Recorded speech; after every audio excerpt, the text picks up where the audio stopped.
And welcome in to Pressbox Live. I'm Stan the Fan Charles of Pressbox and PressBoxOnline.com. That is Gary Stein's finger that was wiping something off of his screen. Gary, how are you? I'm good. My screen's good now, so I think we're good to go. All right, that's great. Excited to talk to Sarah Ellison. She used to run BaltimoreRavens.com. She's now the mother of four living in Ohio. We'll find out how that's all working out and what she sees in the Ravens 2022 season in just a moment. First, I just have to tell you all about the Costa Sin. I won't bore you with the details other than to tell you that the Costa Sin at 4100 North Point Boulevard, they've really stepped up their curbside game. They know that some people just aren't comfortable going into restaurants, so they do it all for you. Go to costasin.com. You order your food online, pay for it online, and then pick it up in person, but you don't even have to get out of your car if you don't want to. And none of that messy stuff when you get carry out where the cream of crab soup is falling over your salad or something like that. It's all packed immaculately. The Costa Sin, 410-477-1975, and also 4100 North Point Boulevard. Okay, that's the Costa Sin. Gary, we're happy to have Sarah Ellison back on with us. We had her on just before the season started last year. And Sarah, you look intent right now. Tell our viewers out there what you're watching. Yeah, so I am watching. I got my car parked right outside my daughter's soccer field. So, I'm the quintessential soccer mom in a minivan. But happy to be talking the Ravens with you guys tonight for sure. All right. Listen, last year, we had you on to preview the season. We knew about some of the injuries that had occurred during training camp, but the season, it was just one of those seasons from hell where the injuries just overtook the team's realistic chances. But yet they were like 8-3. What happened down the end of that season last year, Sarah? Well, they lost Lamar Jackson. That's what happened. Okay. I mean, listen, all those injuries, like you said, it was like injuries from hell. So the fact that the Ravens were even 8-3 to begin with was just outstanding. I mean, I don't think anybody predicted that. They were at the top of the AFC. And so Lamar was just keeping everybody going.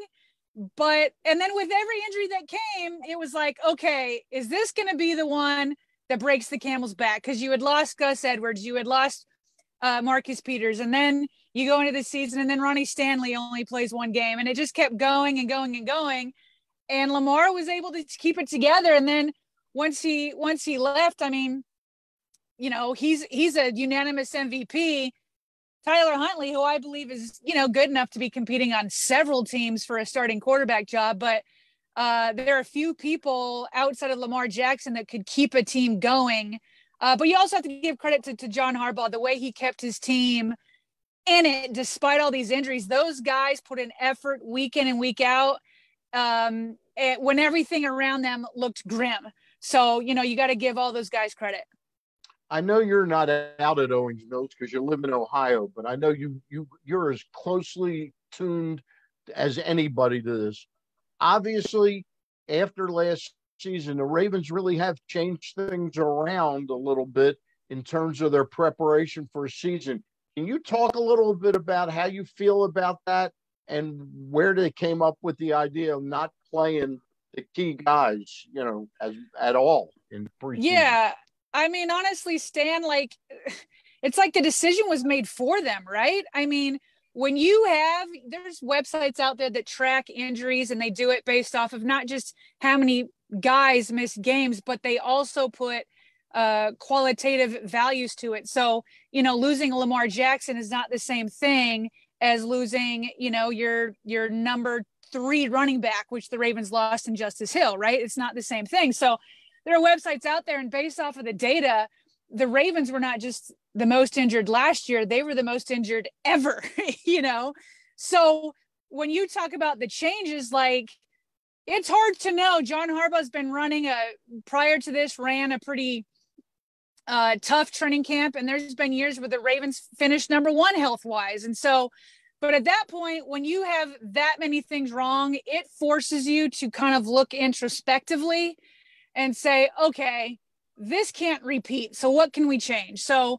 the Ravens have changed so much. Number one, they've moved practice from morning time until afternoon time. And yes, that brings more heat in the afternoon, but their doctors say that maybe that's a better idea to let a body kind of wake up. You get a lift, you get food, you get, your lift and all that. So your body's acclimated by the time you go full force in a practice. And then on top of that, they're doing more mental reps, like they didn't have hitting for several days into practice. And then on top of that, John Harbaugh has avoided playing almost all of his starters in the preseason. And traditionally he's always liked to get, at least one series in for these guys. And what's funny is today I just did an interview with a Washington Commanders reporter, and he talked about how Carson Wentz has, had plenty of, snaps this preseason. So it's not the norm to rest everybody, but that's what the Ravens are doing. I think that I think there's no complaints about that after last year, but at the same time, then you have to show a little patience once the season starts as this team knocks off some rust. Gary? Yeah, just as an aside, I think the Carson Wentz situation is a little different. New quarterback, new team, has something to prove. That's not Lamar Jackson's case. So exactly. And just another aside, we talk about last year. Last year was not a good year. Ravens fans were disappointed. The Ravens were disappointed, and they still had a chance at the playoffs in the last week. They were 8-9. They weren't 3-15. There are plenty of teams in the league when they have a bad year. Giants, the Bears, the Lions, the list goes on and on. We're talking about 4-13, 3-15, 5-13. I think it says a lot about the Ravens organization that the fact that an 8-9 season is not acceptable. So, just as an aside there. Hey, Sarah, I wanted to talk, I think it's appropriate now, not maybe earlier in the preseason, but now with the last game coming up and then the regular season after that, to start to talk a little bit about position battles on the team. And I wanted to start with the safety position. Not that Chuck Clark isn't going to make the team, because I think he will. I know that, the news came out today that he requested a trade earlier in the offseason. But how do you see that all shaking out in the safety position where you have 4 legitimate starters that can do a lot of different things? Yeah, that's a great question. And I just want to give a kudos to Chuck Clark because, I understand, you think you're like the guy, you're the green dot guy. And then the Ravens go and use their first round draft pick on a safety. And then they make probably their biggest signing. They definitely spent the most money with Marcus Williams coming in. So from his point of view, he's like, I've only got one more year. I need the NFL, the window to get paid is short, and the Ravens have a great deal with him because they signed him early before he broke out. So I can see why he requested a trade. But then when it didn't happen, he's come in and he's like, you know what? I'm just going to go to work. And I understand the situation in front of me, but if I'm going to lose my starting job, I'm not going to give it up. So that's why I come to voluntary OTAs. That's why I'm here. If you're going to take my starting job, hey, let's compete and you come and take it from me. So in my view, what's going to happen is Chuck Clark will still be a starter come week 1. That could maybe change throughout the season, but I think he'll be a starter, and I think he'll still have the green dot, meaning he'll be calling the plays for the defense, which comes in from the coaches in his helmet. Then I see him starting with Marcus Williams. And, they complement each other really well. Williams will be that free safety that the Ravens really haven't had in a while, who really has a lot of range. Clark is more of an in-the-box safety. He can also be used in dime packages and like a dime linebacker role. And then I think to start, Hamilton will be this kind of Swiss Army knife because he really can do it all too. He can come up, play at the line of scrimmage. We saw last week he got a hand up and hit the ball at the line of scrimmage. He's got excellent range. He's got excellent vision. I think he's still in the preseason has shown he needs to work on his angles and his tackling, which again, they don't tackle much in training camp. So that's going to come. So I think that's how that's going to work out. But then even behind there, you've got Tony Jefferson, who is certainly starting caliber.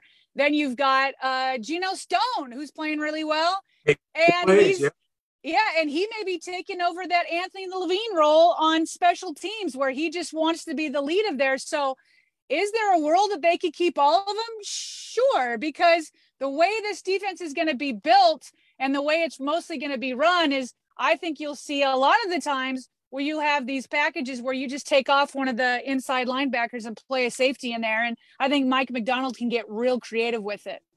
Yeah, so I want to talk a little bit about Mike Macdonald. You know, one of the criticisms from Wink Martindale last year was he was a zero cover guy. Come hell or high water, it didn't matter who was on the edge. It could be Marcus Peters, it could be Marlon Humphrey. Even when those guys went out, didn't matter. Bring the next guy in. We're playing zero cover, and we're going to blitz the hell out of you. How do you think it'll be different this year with Mike Macdonald?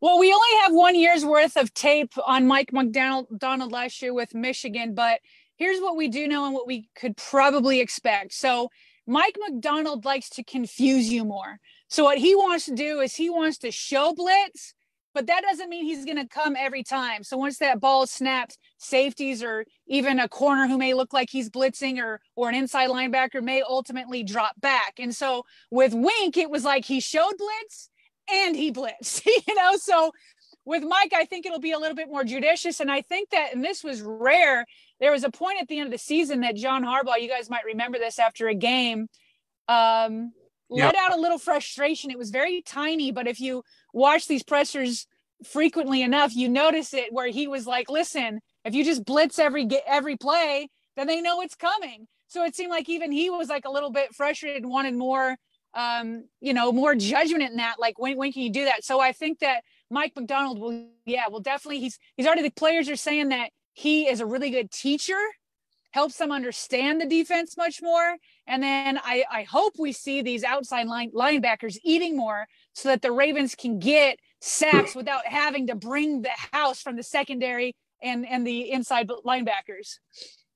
Sarah, the offensive line, and again, we don't have to bore people with the whole Ronnie Stanley, what's happened up to this point.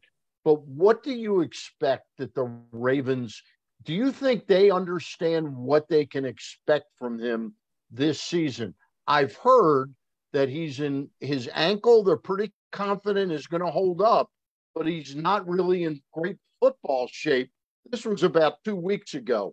Do you think he'll be ready come opening day, and what can the Ravens reasonably expect from him?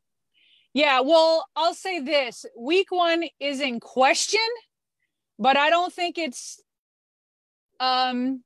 impossible at this point. So I think that the Ravens all along had this timeline that if, we can get 3 weeks, ideally, practice for some of these PUP guys. So most of them have already, returned, or half of them have. There's Stanley and Bowser who are still, could still come within the next week. We know Gus Edwards is going to be another little while. So ideally you would want 3 weeks, but is that necessary? Well, John Harbaugh just said the other day, depends on how they look in practice. So it is for sure Ronnie Stanley. They're trying to get him into, more football shape. So he's been conditioning. He's been doing all that. As we all know, they have to pass the conditioning test to practice. So if Stanley's not back in the first practice after this game against the Commanders, if he's not back the first practice after that, then to me, I'm like, yeah, this isn't happening week 1. So, okay. But the fact that they didn't they already moved Gus Bus to the reserve PUP, right? So there's the active PUP, then the reserve PUP. Active PUP, you can come off anytime. Reserve PUP, that means that you're going to miss at least 4 weeks of the season. They did not put Tyus Bowser or Ronnie Stanley on that list, which leaves the option open still for not only week 1, but any of those first 4 games. How about the guy they signed last year, number 71, Jawan James, who's had a checkered history with injuries himself? But what do you expect? Is he the guy that would replace Stanley in a week 1 situation? Yeah, for sure. If you base it off of, practice reps and especially the preseason reps, that's who you see out there at left tackle. So, he's going through a transition of his own where obviously he's coming back from an Achilles injury, but, that's been healed. He's been, practicing this entire time in training camp. But he traditionally had been a right tackle. So as we all know, moving from right tackle to left tackle is like moving from your right hand writing to your left hand writing. It's not the easiest thing to do.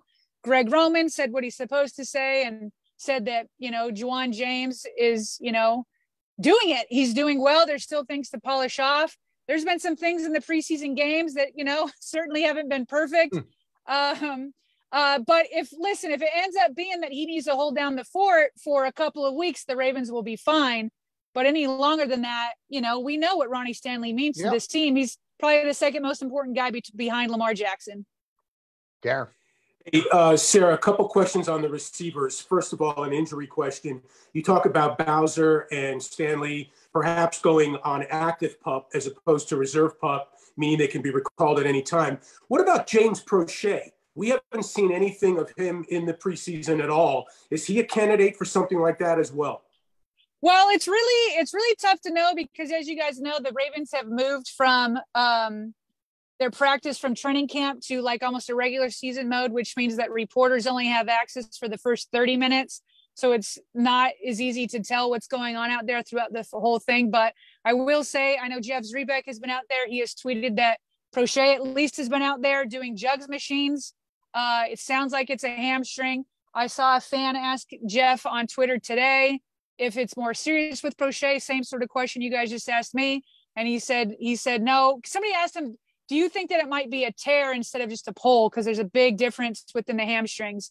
And he said, yeah, no, I don't get the impression that it's that serious. So, so could he miss a couple of weeks? Perhaps. It's kind of a mystery. Nobody's asked John Harbaugh directly about him and we can't see him in there, but based off of what Jeff said, it doesn't sound like it's a tear. So it does sound like it's more of a pull, and we know hamstrings can be tricky. That said, even when he gets back, you just made a good point. He's missed all of the preseason, and this was supposed to be his time. This was supposed to be the time that him and Duvernay and Tylan Wallace prove that the Ravens don't need anybody else at the wide receiver position. So we always hear big things from Prochet during training camp, rightfully so. But now it's on him and these other young guys to translate it to the NFL season.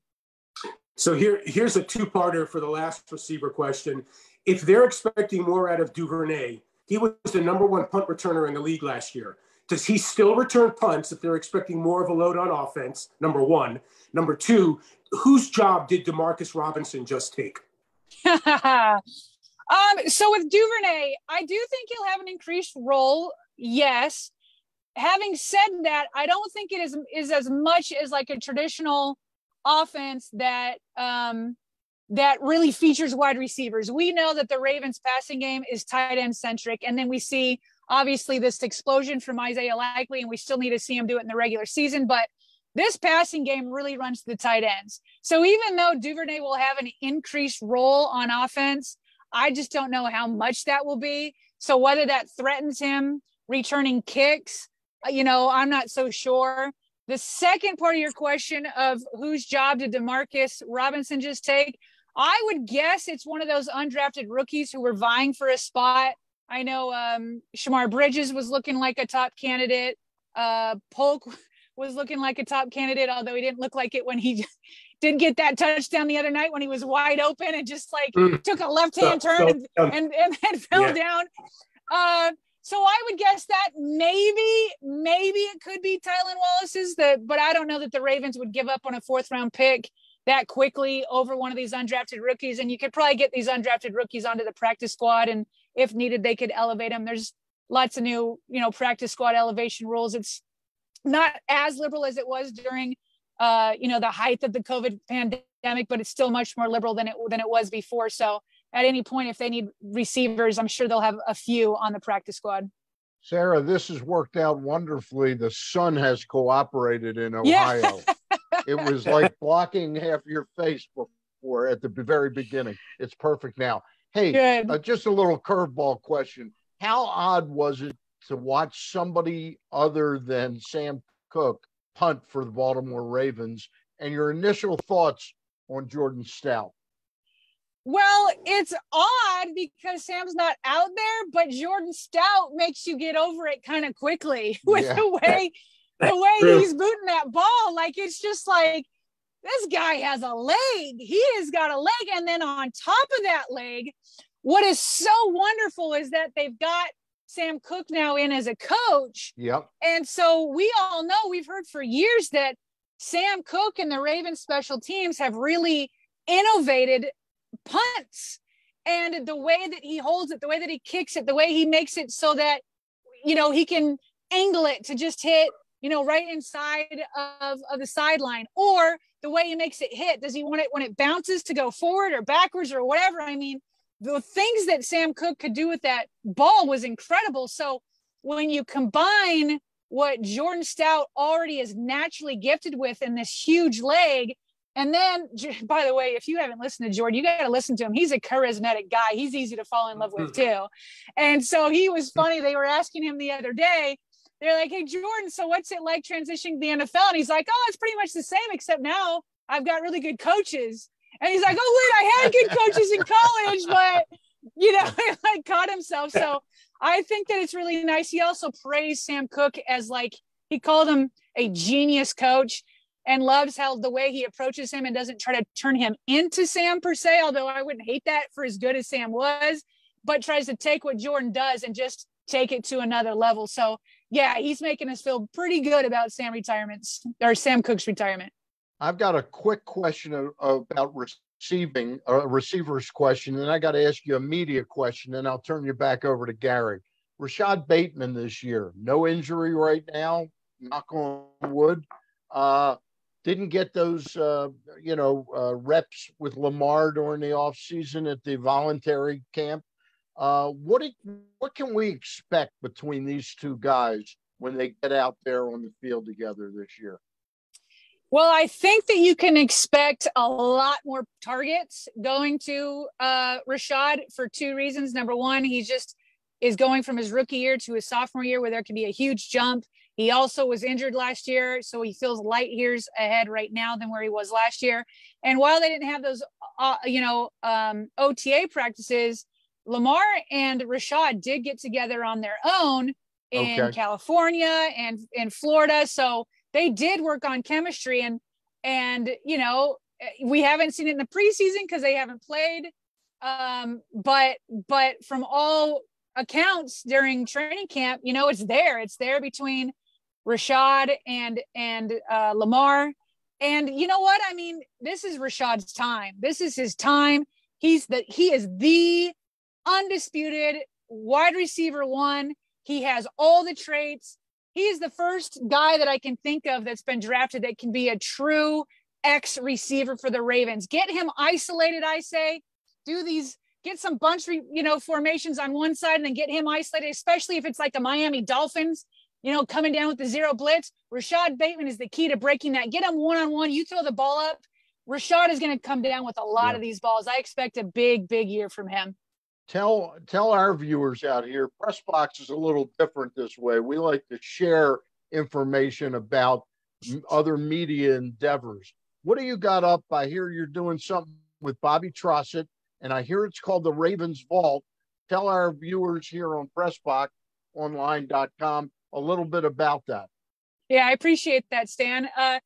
So Bobby, formerly was at WBAL and 98 Rock, and decided to go his own way and start his own, media company, not much different from what you guys do. And he reached out to me and asked if I wanted to be a part of a podcast, and the timing really worked out with me and my family. So that's what we started. We started a podcast. It's a daily podcast. As you said, it's called the Ravens Vault. We do a couple of things with it. Number one, we do a Ravens news show, goes up every morning between 5 and 6 a.m. In 15 minutes. You get all the latest on the Ravens that day. And then on top of that, we do other more long form podcasts, where we analyze games right after they happen. We have instant reaction. We have guests on. We do all sorts of things. So wherever people listen to their podcasts, they can find us at, the Ravens Vault. Okay. Gary. Sounds good. Sarah, let's talk a little bit about undrafted free agents. The Ravens are one of the best teams in the league in finding those nuggets, finding those gems, turning them into roster spots on the 53. Josh Ross, a favorite of Mike McDonald at Michigan, has played his tail off in the preseason. Does he have a shot at making this team? Yes, he definitely does. I'd say that if there was, I'm still going to make my 53-man predictions. I'm going to do that after this last game. So I haven't made the prediction yet, but I'm 100% right now. If I had to do it right now, I would put Josh Ross on this team. And as you said, I mean, Mike McDonald was asked about him the other day, and just glowing remarks about him, not just as a football player, but as a human being. And as you said, he's just a grinder. He's serious, but he can also be fun. But I wouldn't say that he's going to make the team only because Mike McDonald likes him and that they have a relationship from their year last year in Michigan. All you have to do is turn on the preseason tape. Josh Ross is everywhere.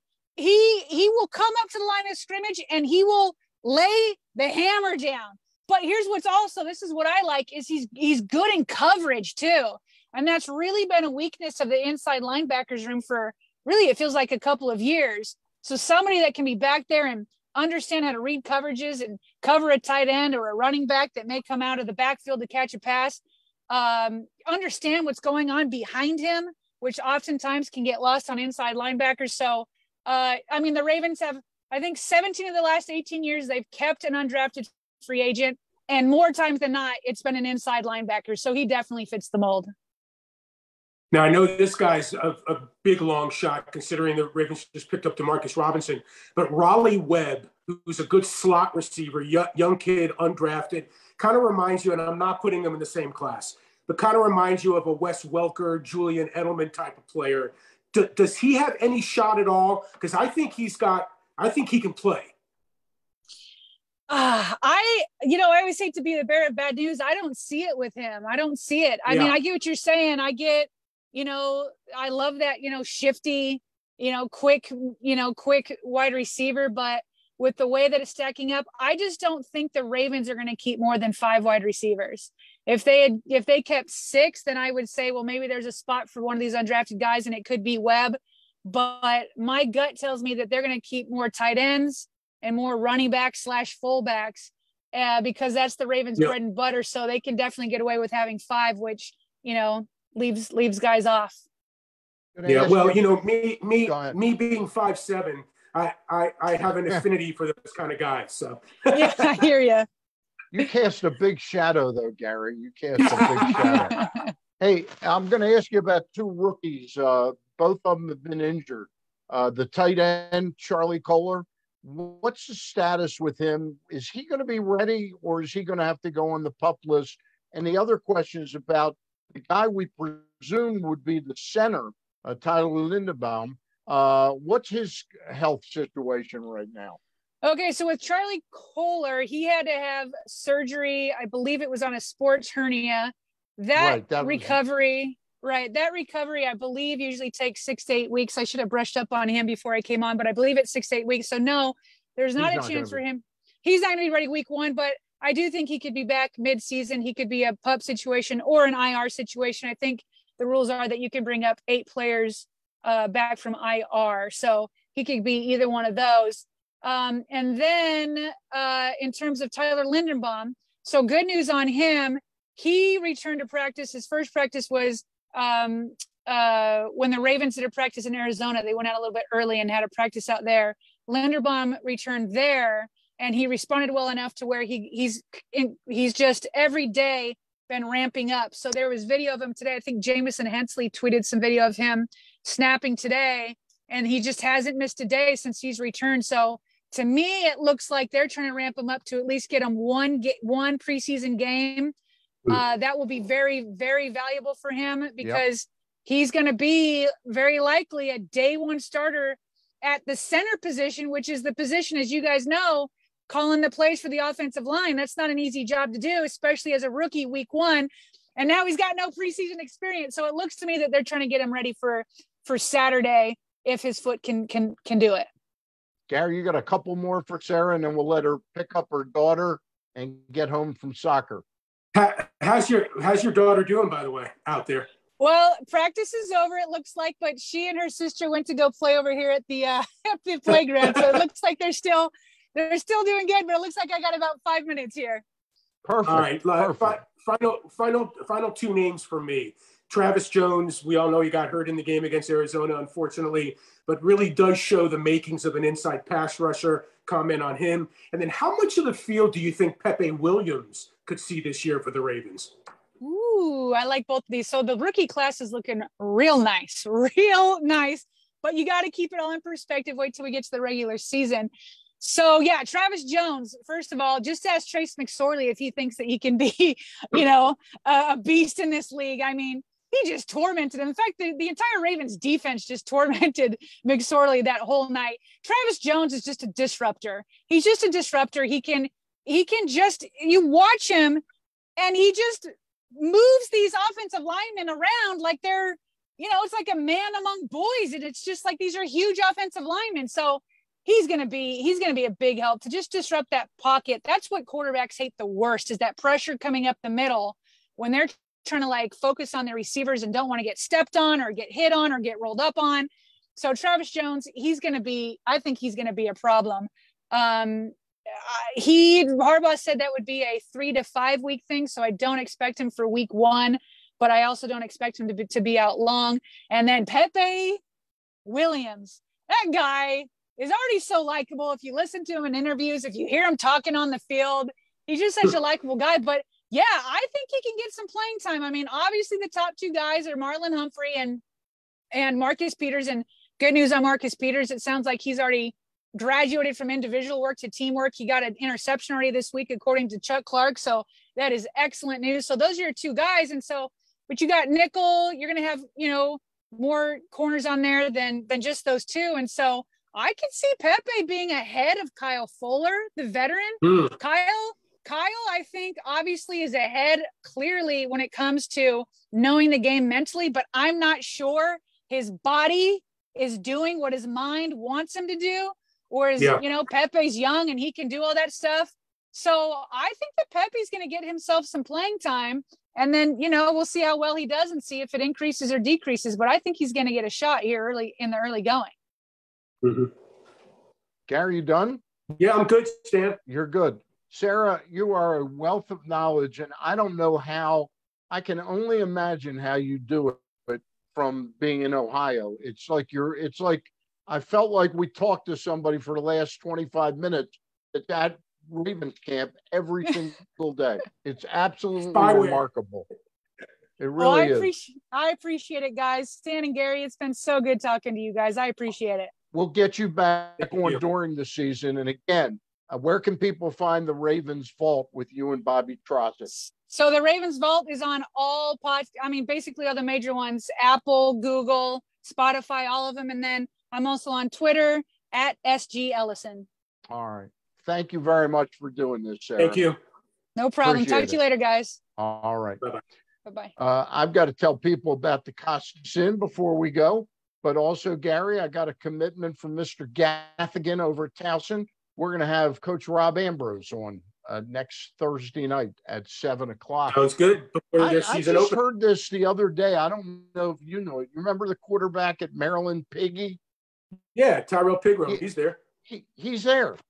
Is he going to start is he going to be the starting quarterback? I mean, he could be. They have actually a pretty good competition. Yeah. That's a great fit over there for him, I think. Yeah. All right, but we'll talk to Rob about that and about the battle for Greater Baltimore between Towson and Morgan State that's coming up in the next few days after we have them on. All right.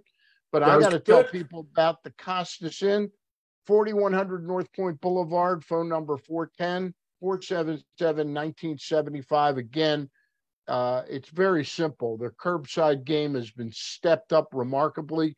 Just go to CostasInn.com. And this is even for your steamed crabs, by the way.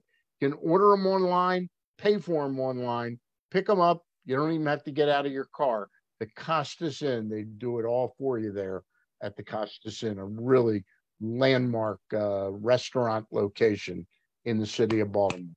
Yeah, anything else on your mind tonight?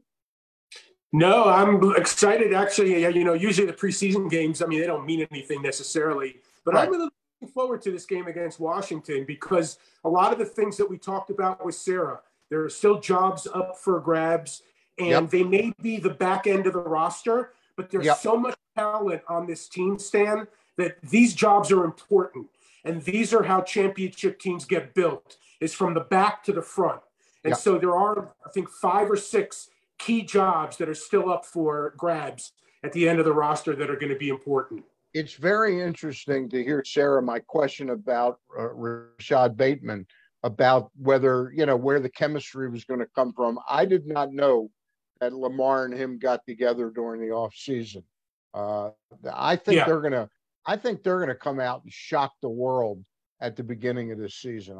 I'm expecting big things from that connection. Yeah, I think Bateman, I mean, obviously you've watched him. He's got big play capability. Yeah. There are just a couple little fundamental things that I think he needs to work on. The occasional drop, the hand placement, etc. He still needs to get better. But the potential and the ceiling, way high. What'd you think of Likely's performance the other night in Arizona? I mean, he looked like a 10-year veteran out there. Just the ability to find the soft spot in the defense. But the most impressive thing is what he does after he catches the ball. He immediately heads upfield. He's got good field radar. He knows what to do with the ball. Very impressive. All right. Look forward to talking football with you again next week with Coach Rob Ambrose. Look forward to watching some Raven games with you this year. All right, buddy. All right. Yep, you got I'll be back on Monday night with Ross Grimsley. No guest yet. And next Thursday, Rob Ambrose. For Gary Stein, Stan the Fan, and we're over and out.